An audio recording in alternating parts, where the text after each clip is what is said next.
আমরা 24 ঘন্টা অক্সিজেন নেই, তুমি একবারও আমাদের থেকে বিল নাও না বা চাও না। আমার মন চাইলো তোমাকে আমি একবার মন বইরা আল্লাহ বইলা ডাকি।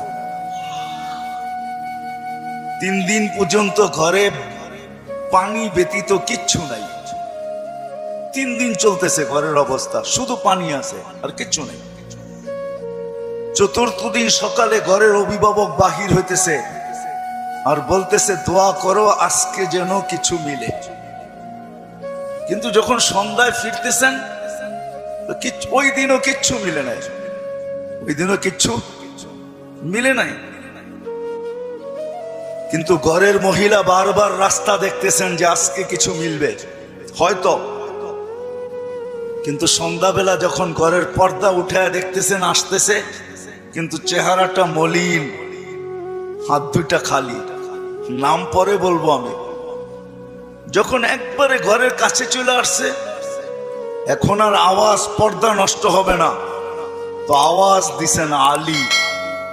বুঝছেন তো? আলী রাদিয়াল্লাহু তাআলা আনহুর কথা বলতেছি। ফাতেমা রাদিয়াল্লাহু তাআলা আনহা আওয়াজ দিছেন আলী। তো চোখে আল্লাহকে জিজ্ঞেস করা উচিত ছিল যে আমি সুখে থাকতে চাই, কিন্তু প্রশ্ন তুলে দিলাম, চোখে তো দেখা যায় না।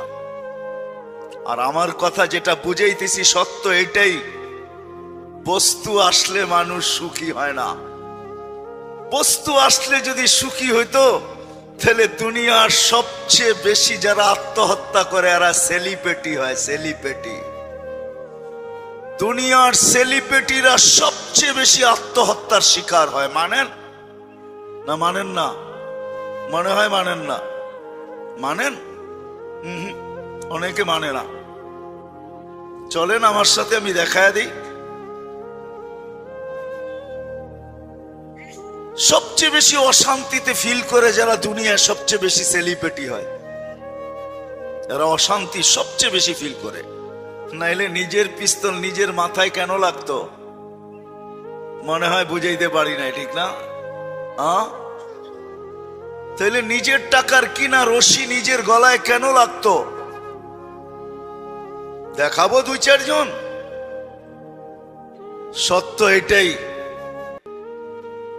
সত্য এটাই। বস্তু দিয়া মানুষ সুখী হইতে পারে না, তাইলে তো ঐশী সবচেয়ে সুখী হইতো। ইতিহাস তাকায়